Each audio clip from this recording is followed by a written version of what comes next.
Hey y'all, this is how you use the quiet mode in your Kia Niro.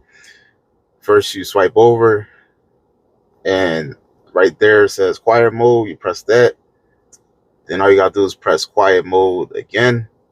Now the quiet mode, that's just, it doesn't play any music for the back seat. So we can see if there's actually a difference in the sound. So let's cut that off.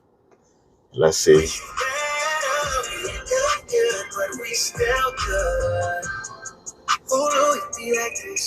So we press quiet mode.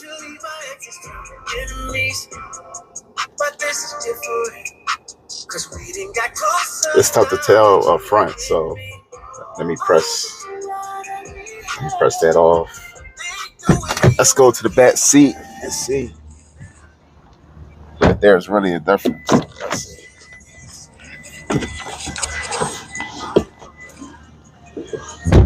So this with the quiet mode off.